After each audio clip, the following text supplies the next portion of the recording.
Hi అండి. ఈ రోజు కథ ప్రేమ మరణం పార్ట్ 3. ఇక కథలోకి వెళితే ఆ రోజు శనివారం. వీకెండ్ కావడంతో వందన, దివ్య ఇంకా కొందరు ఫ్రెండ్స్తో పబ్కి వెళ్లారు.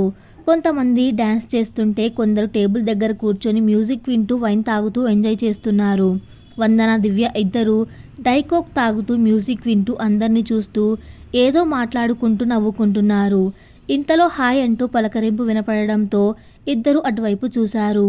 అర్జున్ వందనని, దివ్యను నవ్వుతూ చూస్తున్నాడు. వందన అతన్ని చూడగానే గుర్తుపట్టి వెంటనే హాయ్ అన్నది. దివ్యకు అతను సరిగ్గా గుర్తు రాలేదు. అది గమనించిన వందన, ఇతను మనల్ని సినిమా థియేటర్లో పలకరించారు కదా, స్కూటీ దగ్గరకు వచ్చి మాట్లాడారు, గుర్తుపట్టలేదా అన్నది.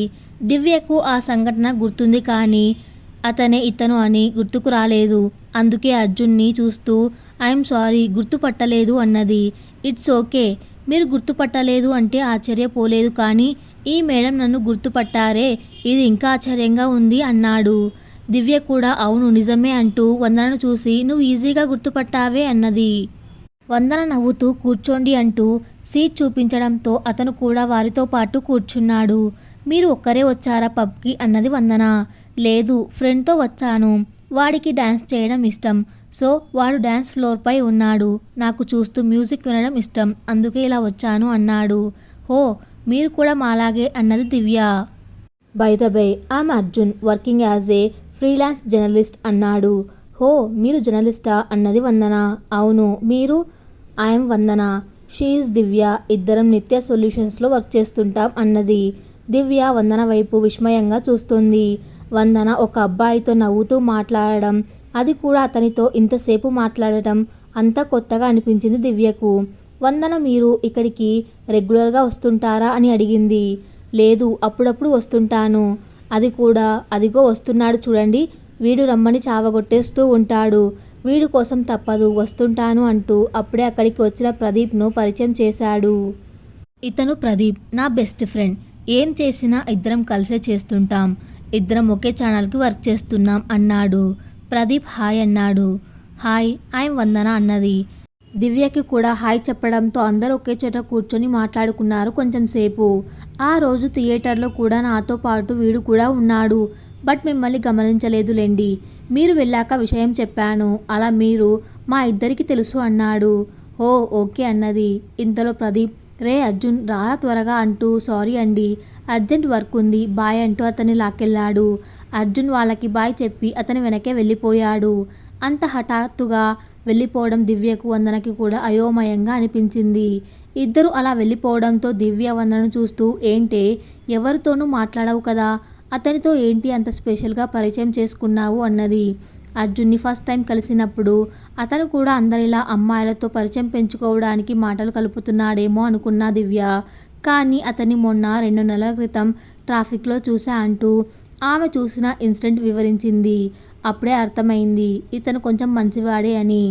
అందుకే మాట్లాడాను అంతే అన్నది. ఓ ఓకే అన్నది దివ్య. కాసేపు అక్కడే గడిపి ఇక వెళ్దాం పద దివ్య, 9 అయ్యింది, ఇక చాలు అన్నది. ఇంకొంచెం సేపు ఉందాం వందన అన్నది దివ్య. నో, ఇక చాలు పద, ఇంటి దగ్గర అమ్మ నాన్న ఎదురు చూస్తుంటారు, ఆలస్యం అయితే కంగారు పడతారు పద అంటూ దివ్యను బలవంతంగా బయటికి లాక్కొచ్చింది. అబ్బా, నువ్వు అమ్మమ్మవే, అన్ని టైం ప్రకారం జరగాలి అంటావు, ఈ రోజుల్లో ఇలా ఎవరుంటున్నారే అన్నది. అందరితో మనకి ఎందుకే, మనం కరెక్టుగా ఉన్నామా లేదా అనేది ముఖ్యం. అలా అని మనం ఏమీ మడి కట్టుకొని కూర్చోవడం లేదుగా, అన్నిటినీ ఎంతవరకు ఎంజాయ్ చేయాలో అంతవరకు చేస్తున్నాం. మన పేరెంట్స్ మన మీద ఎంతో హోప్స్ పెట్టుకుంటారే, మనం వాటిని నిలబెట్టుకోవాలి, వాళ్ళని ఇబ్బంది పెట్టకూడదు అన్నది. అబ్బా, ఇక చాలు పదమ్మా, వెళదాం పద, ఎప్పుడూ ఏదో ఒకటి చెప్తావు పద అన్నది దివ్య వందనకి దండం పెడుతూ. వందన నవ్వుతూ స్కూటీ స్టార్ట్ చేసింది. ఉదయాన్నే ఆదివారం కావడంతో లేట్గా నిద్ర లేచి వచ్చి హాల్లో కూర్చుంది వందన. బద్ధకంగా ఉండడంతో అమ్మ కాఫీ అని అరిచింది. హా, లేచావా, బ్రష్ అయిందా అన్నది. లేదమ్మా, తర్వాత చేస్తాలే, ముందు కాఫీ ఇవ్వు అన్నది. ముందు లేచి వెళ్ళి బ్రష్ చేసుకొని రా, ఇస్తాను అనడంతో అబ్బా, ఈ ఒక్కరోజు బ్రష్ చేయకపోతే ఏమవుతుందో అంటూ విసుగ్గా అక్కడి నుంచి లేవబోతూ టీపాయ్ మీద ఉన్న పేపర్ను చూసి ఆగిపోయింది. ఫాంటసీ పబ్లో డ్రగ్స్ దందా అని పెద్ద పెద్ద అక్షరాలు కనిపించడంతో వెంటనే అక్కడే కూర్చుంటూ పేపర్ తీసుకొని న్యూస్ చదివింది. ఫాంటసీ పబ్లో సీక్రెట్గా ఎంతో కాలం నుండి డ్రగ్స్ అమ్ముతున్నారని, వారిని నిన్న రాత్రి 12 గంటల సమయంలో పోలీసులు అరెస్ట్ చేశారని రాశారు. ఆ వార్త చదవగానే వందన గుండె వేగంగా కొట్టుకుంది. బాబోయ్, ఇంకా నయం 9 గంటలకే వచ్చేశాం. లేకుంటే అక్కడ ఉంటే న్యూస్ ఛానల్ వాళ్ళు చేసే హడావిడికి మమ్మల్ని కూడా టీవీల్లో 100 సార్లు చూపించేవాళ్ళు. Thank God. దివ్య ఈ న్యూస్ చూసుంటుందా? అసలు అది ఇంకా నిద్రలేచి ఉండదు అనుకొని న్యూస్ పేపర్లోకి చూసింది. పబ్ న్యూస్ కింద న్యూస్ రిపోర్టర్ నేమ్ దగ్గర అర్జున్ అని ఉండడం చూసి ఆశ్చర్యపోయింది. అతను నిన్న మాట్లాడిన అర్జున్ అయి ఉంటాడా? అతనే అయి ఉండవచ్చు. ఇంత పెద్ద న్యూస్ పేపర్కి న్యూస్ ఇచ్చాడు అంటే అతను పెద్ద జర్నలిస్ట్ అయి ఉంటాడు. అయినా కూడా చాలా సింపుల్గా ఉన్నాడు. చూస్తుంటే మంచి హార్డ్వర్క్ చేసే అతనిలా కనిపిస్తున్నాడు అనుకుంది. బ్రష్ చేశావా అని అరుణ పిలుపు వినపడడంతో హా వెళ్తున్నా అమ్మా అంటూ కదిలింది వందన. ఆ రోజు ఆదివారం కావడంతో సాయంత్రం అమ్మా నాన్నతో కలిసి గుడికి వెళ్ళింది. దర్శనం చేసుకున్నాక కాసేపు ఆవరణలో కూర్చున్నారు ముగ్గురు. వాతావరణం ప్రశాంతంగా ఉండడంతో అటు ఇటు చూస్తూ ఆ ప్రశాంతతను ఆస్వాదిస్తుంది వందన. దూరంగా ఇద్దరు కూర్చొని కొబ్బరి చిప్ప కొట్టుకొని తింటూ ఏవో మాట్లాడుకుంటున్నారు. వాళ్ళని గుర్తుపట్టడానికి ఎక్కువ సమయం పట్టలేదు తనకి. నాన్న, అమ్మ ఇప్పుడే వస్తాను అంటూ లేచి వాళ్ళ దగ్గరికి వెళ్ళి వెనక నుండి గుడికే వచ్చారా, లేక ఇక్కడ కూడా ఏదైనా ఇన్వెస్టిగేషన్ ఉందా అన్నది. ఆ మాటకి ఇద్దరు తల పైకి ఎత్తి చూశారు. అర్జున్ మరియు ప్రదీప్. నవ్వుతూ నిల్చున్న ఆమెను చూసి ఆమె అన్న మాట అర్థమయ్యి నవ్వుకుంటూ రండి మీరా, గుడికి వచ్చారా అన్నాడు ప్రదీప్. లేదండి, బయట కొబ్బరి చిప్పలు ఏరుకోవడానికి వచ్చి ఇక్కడ ఏమైనా ఓ చిప్ప దొరుకుతుందేమో అని ఇలా వచ్చాను అన్నది. ఆమె వెటకారం అర్థం అవడంతో అర్జున్ అహహ అంటూ పెద్దగా నవ్వేశాడు. అతని నవ్వు మొదటిసారి చూసిన వందన ఇతను నవ్వుతుంటే భలే ఉన్నాడే అనుకుంది. ప్రదీప్ ఆమె చేసిన వెటకారానికి చిన్నబుచ్చుకున్నాడు. అది చూసిన వందన సారీ, ఊరికే జోక్ చేశాను అన్నది. ఊరికే చేయకపోతే డబ్బులిచ్చి చెయ్యండి అన్నాడు. ప్రదీప్ ఆ మాటకి అందరూ నవ్వుకున్నారు. రండి, మా అమ్మ నాన్న కూడా ఇక్కడే ఉన్నారు, పరిచయం చేస్తాను అంటూ వారిని వాళ్ళ అమ్మా నాన్న దగ్గరికి తీసుకెళ్ళింది. వాళ్ళని చూపిస్తూ ఇతను అర్జున్, ఇతను ప్రదీప్, ఇద్దరు పెద్ద జర్నలిస్టులు అన్నది నవ్వుతూ. పెద్ద జర్నలిస్టం కాదులేండి, ఏదో ఇప్పుడే ప్రయత్నిస్తున్నాం అన్నాడు అర్జున్. అది విన్న వందన భలే వారే మీరు అంటూ నాన్న, ఉదయం పేపర్లో డ్రగ్స్ దందా గురించి చదివే ఉంటావు కదా, ఆ స్టోరీ కవర్ చేసి బయటకు తీసుకొచ్చింది వీళ్ళే. నాకు కూడా నిన్నటి వరకు తెలియదు. ఉదయం పేపర్ చూస్తుంటే అర్థమయ్యింది వీళ్ళు చాలా పెద్ద జర్నలిస్టులు అని అంది. ఓహో, చాలా సంతోషం బాబు, కానీ జాగ్రత్త బాబు, ఇలాంటి వాటి వల్ల శత్రువులు పెరుగుతారు కదా అన్నాడు. అలాంటి వాటికి భయపడితే ఎలా అండి, ఈ రోజుల్లో ఇవన్నీ తప్పవు. అయినా మా వృత్తి ఇలాగే ఉంటుంది సార్ అన్నాడు. అది కూడా నిజమేలే అన్నాడు ఆనందరావు. సరే వందన గారు, ఇక వెళ్తాం అంటూ ఉంటామండి అని వాళ్ళ పేరెంట్స్కి చెప్పి ఇద్దరు అక్కడి నుండి వెళ్ళిపోయారు. వాళ్ళు వెళ్ళిపోయాక అరే, ఇతని ఫోన్ నెంబర్ అడిగి ఉంటే బాగుండేదే, ఇన్నిసార్లు కలిసినా ఫోన్ నెంబర్ తీసుకోలేదు అనుకున్నది. మళ్ళీ వెంటనే అయినా అతని ఫోన్ నెంబర్ నాకెందుకు అనుకుంటూ ఆ విషయాన్ని వదిలేసింది. అయినా పేపర్లో అప్పుడప్పుడు అతని న్యూస్లు చూస్తూనే ఉంది. ఓసారి ఆడపిల్లలను వ్యభిచార గృహం నుండి కాపాడిన న్యూస్ ఒకటి చూసింది. అతని మీద గౌరవం రెట్టింపు అయింది. అతనితో మాట్లాడాలని అనిపించింది. నెంబర్ లేదే ఎలా అనుకుంటూ అతని నేమ్ ఫేస్బుక్లో సెర్చ్ చేసింది. వెంటనే అతని ఐడి కనిపించడంతో ఇంట్రెస్ట్గా అతని పేజ్ మొత్తం చూసింది. అన్ని చూసి ఇంప్రెసివ్ అనుకుంది. ప్రొఫైల్లో మొబైల్ నంబర్ ఉండడంతో అతని నెంబర్ సేవ్ చేసుకుని వెంటనే కాల్ చేసింది. అటువైపు నుండి హలో అంటూ అతని గొంతు వినిపించడంతో అతన్ని ఆట పట్టించాలని అనుకుంది.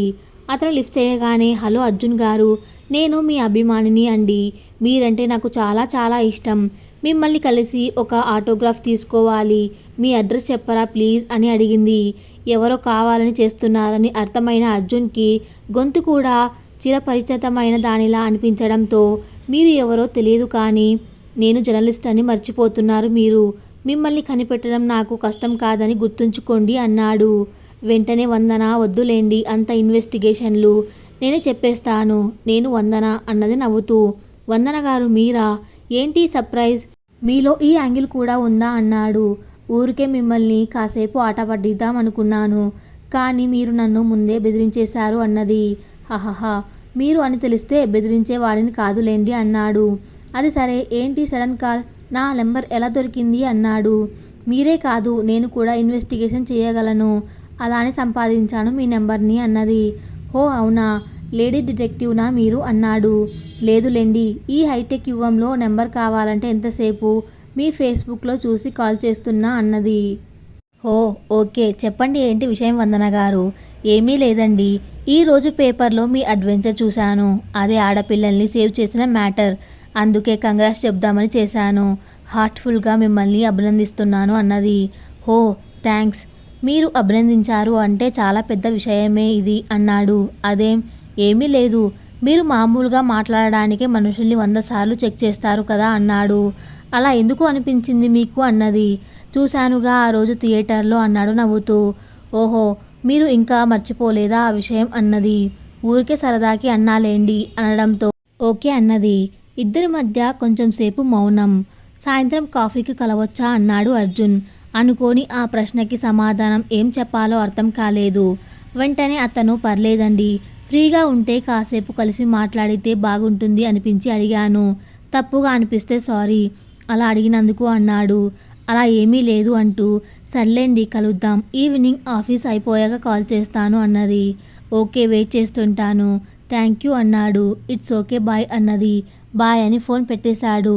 ఇదేంటి ఇలా కాఫీకి అడిగేశాడు. అతను అడిగాడు సరే, మరి నేనెందుకు గట్టిగా నో చెప్పలేకపోయాను. పైగా సరే అని చెప్పాను. అతను ఏమనుకుంటే నాకేంటి, నో చెప్పాలి కదా నేను అని ఆమెలో ఆమె మాట్లాడుకుంది. నేనే ముందు అతనికి కాల్ చేశా కాబట్టి ఈ ఒక్కసారికే వెళ్తాను, ఇంకోసారి ఇది రిపీట్ అవ్వకుండా చూసుకోవాలి అని తనకు తానే చెప్పుకొని సమాధాన పడిపోయింది.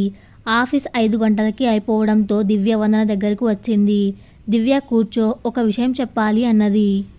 వెళ్తూ మాట్లాడుకుందాం రా అన్నది దివ్య. లేదు ఇప్పుడే చెప్పాలి కూర్చో అంటూ అర్జున్కి కాల్ చేసిన విషయం, అతను కాఫీకి పిలిచిన విషయం దివ్యకి చెప్పింది. అతను పిలవగానే నువ్వు వస్తా అన్నావా అంటూ ఆశ్చర్యపోయింది దివ్య. అవునే, నేనే ముందు కాల్ చేశా కదా, ఈ ఒక్కసారికి వెళదాంలే అనుకొని అప్పటికి వెంటనే చెప్పాను. కానీ ఇప్పుడు అతనితో కాఫీ అంటే ఏదోలా ఉందే అన్నది. అయితే వెళ్ళకు అన్నది. వస్తానని చెప్పా కదా, బాగోదేమో అన్నది సంశయంగా. పర్లేదులే, వర్క్ ఎక్కువగా ఉండి కాల్ చేయలేదు అని చెప్పు. అయినా అతను నీకు మళ్ళీ కనిపించినప్పుడు చూద్దాంలే పద అన్నది. ఒకవేళ కాల్ చేస్తే అన్నది వందన. కాల్ చేస్తే బిజీగా ఉండి మర్చిపోయాను అని చెప్పు, అయిపోతుంది అన్నది. సరే పద వెళ్దాం అంటూ ఇద్దరు బయటికి వచ్చారు. ఎదురుగా ఉన్న అర్జున్ని చూసి ఇద్దరు ఆశ్చర్యంతో ఒకరి ముఖాలు ఒకరు చూసుకున్నారు. మీరు ఇక్కడ ఎలా అంటూ ఆశ్చర్యపోతూ అడిగింది వందన. మీరు ఆఫీస్ అయిపోయాక ఎటు కాల్ చేస్తారు కదా అని ముందే వచ్చి వెయిట్ చేస్తున్నా అన్నాడు అర్జున్. హో, ఆఫీస్ అడ్రస్ మీకెలా తెలుసు అన్నది దివ్య. అప్పుడే మర్చిపోయారా, మీరే కదా పబ్లో కలిసిన రోజు చెప్పారు నిత్య సొల్యూషన్స్లో వర్క్ చేస్తున్నారని, అందుకే డైరెక్ట్గా వచ్చేశాను అన్నాడు అర్జున్. హో, మేమే చెప్పామా, చెప్పే ఉంటాం అని గొనుక్కుంది వందన. సరే నువ్వు వెళ్ళు కాఫీకి, నేను ఇంటికి వెళ్తాను అన్నది దివ్య. నువ్వు కూడా రావే అన్నది వందన. అవును, మీరు కూడా రండి అన్నాడు అర్జున్. వద్దులేండి, నాకు కొంచెం పని ఉంది, నేను వెళ్ళాలి అంటూ ఇద్దరికీ బాయ్ చెప్పి దివ్య వెళ్ళిపోయింది. ఇద్దరు కాఫీ షాప్కి వెళ్ళి టేబుల్ దగ్గర కూర్చున్నారు. అసలు ఊహించలేదండి అన్నాడు అర్జున్. ఏం ఊహించలేదు, మీతో ఇలా కాఫీ షాప్కి వస్తానని.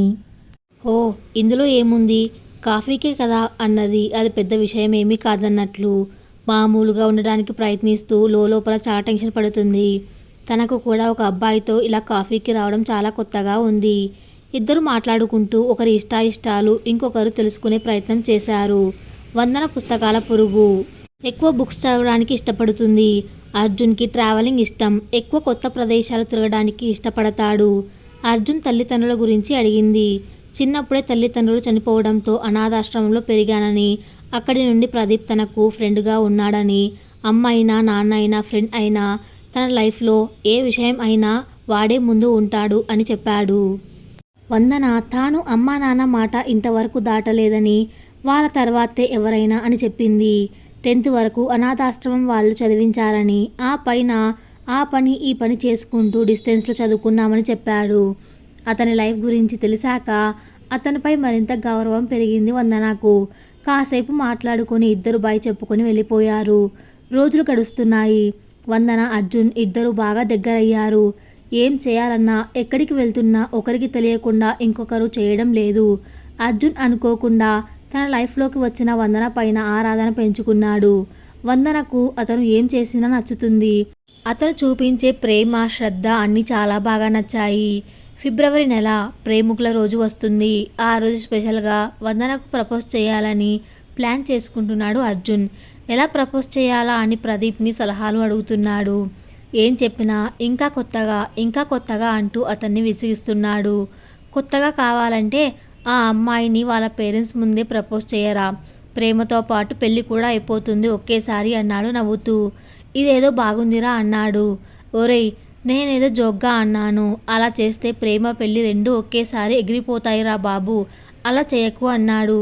అది కాదురా, వందనకు వాళ్ళ అమ్మ నాన్న అంటే చాలా ఇష్టం. వాళ్ళకి ఇష్టం లేకుండా ఏమీ చేయలేను అని చాలాసార్లు చెప్పిందిరా. అందుకే వాళ్ళ ముందే ఆమెను ఇష్టపడుతున్నా అని చెప్పి పెళ్లి చేసుకునేందుకు అనుమతి కూడా అడిగేస్తే బాగుంటుంది కదా. వందనకు కూడా వాళ్ళ పేరెంట్స్కి ఎలా చెప్పాలా అని టెన్షన్ ఉండదు కదా. అందుకే ఆ రోజు అందరికీ ఒకేసారి చెప్పేస్తాను. ఎలా ఉంది ఐడియా అన్నాడు. ఏడ్చినట్లుంది. ముందు అమ్మాయి ఒప్పుకుంటే కదరా వాళ్ళ పేరెంట్స్ దాకా వెళ్ళాలి. నువ్వు ఒకేసారి అందరికీ చెప్తే అందరూ ఒకేసారి రిజెక్ట్ చేస్తే మళ్ళీ నువ్వు ఫీల్ అవుతావు. ఎందుకురా రిస్క్ చేస్తావు? నా మాట విను. ఆ చెత్త ప్లాన్ వదిలేసి వేరే ఏదైనా కొత్తగా థింక్ చేద్దాం సరేనా అన్నాడు ప్రదీప్. లేదురా, పెళ్లి చేసుకుంటే వందననే చేసుకుంటాను. ఎప్పటికైనా ఆ విషయం వాళ్ళ అమ్మ నాన్నకి తెలియాల్సిందే కదా. అన్ని టెన్షన్లు ఒకేసారి తీరిపోతాయి. ఇక ఇదే ఫిక్స్ అన్నాడు. ఒరేయ్, ముందే చెప్తున్నా, నువ్వు చాలా పిచ్చి పని చేస్తున్నావు. పర్లేదులేరా, చూద్దాం ఏమవుతుందో. మన లైఫ్ మొత్తం రిస్క్తోనే ఉంటుంది కదా. ఇప్పుడు కూడా అదే చేయాలని రాసిపెట్టి ఉందేమో, చూద్దాం అన్నాడు. ఫిబ్రవరి 14 సాయంత్రం 6 గంటలు. అంకుల్, నేను అర్జున్, వందన ఫ్రెండ్ని అంటూ ఉండగానే వందన బయటకు వచ్చింది. అర్జున్, నువ్వేంటి ఇక్కడ? వస్తున్నట్లు చెప్పలేదు. ఏంటి సడన్ సర్ప్రైజ్? ఇంట్లోకి రా అంటూ ఆహ్వానించింది. మార్నింగ్ నుండి కాల్స్ ట్రై చేస్తున్నా. అసలు ఏమైపోయావు? కూర్చో, కాఫీ తీసుకొస్తా అంటూ లోపలికి వెళ్ళబోయింది. వందన, ఒక్క నిమిషం అంటూ ఆమె ముందు మోకాళ్ళపై నిలుచొని పాకెట్ నుండి గోల్డ్ రింగ్ తీసి ఆమె ముందు పెట్టి, ఐ లవ్ యూ వందన. జీవితంలో నీ పరిచయం ఇన్ని సంవత్సరాలు ఏం పోగొట్టుకున్నానో అర్థమయ్యేలా చేసింది. నువ్వు నాతో ఉంటే చాలు, ఏమైనా సాధించగలను అనిపిస్తుంది. నాకు అమ్మ లేదు. నువ్వు నాతో ఉంటే మా అమ్మలా చూసుకుంటాను. నన్ను పెళ్లి చేసుకుంటావా అని అడిగాడు. అర్జున్ ఎప్పుడో ఒకరోజు ప్రపోజ్ చేస్తాడు అని ఊహించింది, కానీ అది ఇంట్లో ఇలా పేరెంట్స్ ముందు జరుగుతుందని ఊహించలేకపోవడంతో షాక్లో ఉంది. ఆనందరావు, అరుణకు కూడా జరుగుతున్నది ఏమిటో కాసేపటి వరకు అర్థం కాలేదు. ముందుగా తేరుకున్నది వందన. ఆశ్చర్యం, ఆనందం మిళితమైన ఒక భావంతో ఆమె తన చేతిని అతని వైపుకు చాచింది. అంతలో ఆనందరావు, ఒక్క నిమిషం వందన అనడంతో అర్జున్ లేచి నిల్చున్నాడు. బాబు, అర్జున్ కదా నీ పేరు అన్నాడు. అవును సార్ అన్నాడు. నీకు కనీసం ఆ పేరు ఎవరు పెట్టారో నీకైనా తెలుసా అన్నాడు. వెంటనే వందన, నాన్న అంటూ ఆపే ప్రయత్నం చేసింది. అయినా ఆనందరావు వినకుండా, నీ పేరు ఎవరు పెట్టారో నీకు తెలియదు. కుటుంబం అంటే ఎలా ఉంటుందో నీకు తెలియదు. నా కూతుర్ని చిన్నప్పటి నుండి అల్లారు ముద్దుగా పెంచుకున్నాను. ఎవరూ లేని ఒక అనాథతో నా కూతుర్ని పంపి రేపు నువ్వు ఏదైనా చేసి వెళ్ళిపోతే అడగడానికి కూడా ఒక మనిషి లేని దీనమైన బ్రతుకును నా కూతురికి ఇవ్వలేను. నువ్వు అమ్మలా చూసుకుంటా అన్నావు. అసలు అమ్మ ఎలా చూసుకుంటుంది అని కూడా నీకు తెలియదు. అయినా ఒక ఊరు పేరు లేని నీలాంటి వాడికి నా కూతుర్ని ఇచ్చి దాని బతుకు నాశనం చేయలేను. నేను వెళ్ళిపో అని చెప్పకముందే నువ్వే వెళ్ళిపోతే మంచిది అన్నాడు. అంకుల్, నాకు ఎవరు లేకపోవచ్చు. అందుకే నాకు అన్ని రేపు వందనే అవుతుంది. అమ్మ లేదు కాబట్టే అమ్మ విలువ నాకు తెలుస్తుంది. అంత ప్రేమగా చూసుకోవాలని కోరిక నాది. వందన రాకతో నేను జీవితంలో ఇప్పటి వరకు పొందలేనివి అన్నీ పొందగలను అనే నమ్మకం వచ్చింది. వందనను ప్రాణం పోయినా నేను మోసం చేయను అంకుల్. నన్ను నమ్మండి, దయచేసి ఒప్పుకోండి అన్నాడు. ఇది ఆడపిల్ల పెళ్లి విషయం బాబు. నీ మాటపై నమ్మకంతో నేను రిస్క్ తీసుకోలేను. ఇక దీని గురించి మాట్లాడకుండా వెళ్ళిపోతేనే మంచిది అన్నాడు. ఇంతలో వందన అడ్డు తగులుతూ, నాన్న, నేను అర్జున్ని ప్రేమిస్తున్నాను. అతన్నే పెళ్లి చేసుకుంటాను అని గట్టిగా చెప్పేసింది. ఆ మాటతో అరుణ ఒక్కసారిగా వచ్చి వందన చెంపపై లాగి కొట్టింది. పెళ్ళంటే ఏం తెలుసని మాట్లాడుతున్నావు? రేపు జరగరానిది ఏమైనా జరిగితే జీవితం మొత్తం నాశనం అయిపోతుంది. మాటలతో పెళ్ళిళ్ళు అయిపోవు. అయినా నీ పెళ్లి గురించి ఆలోచించడానికి మేమింకా బతికే ఉన్నాం. నువ్వు నోరు మూసుకొని లోపలికి వెళ్ళు అన్నది అరుణ. అంత కోపంగా అమ్మా నాన్నలను ఎప్పుడూ చూడలేదు వందన. అయినా సరే అర్జున్ని వదులుకోవడానికి సిద్ధంగా లేదు. అందుకే ఒక నిర్ణయం తీసుకున్న దానిలా అర్జున్ చేయి పట్టుకొని అతన్ని తీసుకొని ఉన్న పలంగా బయటకు నడిచింది. అనుకోని ఈ పరిణామానికి అర్జున్కి నోట మాట రాలేదు.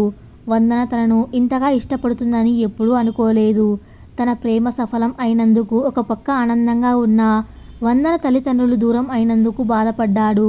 ఇద్దరూ బైక్పై కొంచెం దూరం వచ్చి జనాలు ఎక్కువగా లేని చోట బెంచ్పై కూర్చున్నారు. కొంచెంసేపు మౌనం తర్వాత నువ్వు తొందరపడ్డావేమో వందన అన్నాడు అర్జున్. వాళ్ళు ఒప్పుకుంటారు అని నీకు నమ్మకం ఉందా అన్నది. ఆ మాటకు ఏం సమాధానం చెప్పలేకపోయాడు. నాన్న గురించి నాకు బాగా తెలుసు. కొంచెం పట్టింపులు ఎక్కువ. ఈ విషయంలో నేను ఎంత పోరాడినా ప్రయోజనం ఉండదు. ఎంత ప్రేమగా ఉంటాడో కొన్ని విషయాలలో అంతే మొండితనం కూడా ఉంది నాన్న దగ్గర. అయినా నువ్వు ఇలా అమ్మ నాన్న ముందు ప్రపోజ్ చేస్తావని ఊహించలేదు అన్నది. నిజమే, పిచ్చి పని చేశానేమో. నీతో పాటు మీ పేరెంట్స్కి కూడా ఒకేసారి చెప్పి ఒప్పించి పెళ్ళికి అనుమతి తీసుకోవాలి అనుకున్నాను. అనుకోకుండా ఇలా జరిగిపోయింది. పర్లేదులే, ఎప్పటికైనా తెలియాల్సిందే కదా. అప్పుడైనా ఇదే జరిగేది. కాకపోతే ఒప్పించడానికి ఇంకొంచెం ఎక్కువ ప్రయత్నించే దానిని. ఒప్పుకోకపోతే ఇప్పుడు జరిగిందే జరిగేది అన్నది. నువ్వు నన్ను ఇంత ప్రేమిస్తున్నావని అనుకోలేదు వందన. నేను నాకన్నా ఎక్కువగా నిన్ను ప్రేమిస్తున్నాను అర్జున్.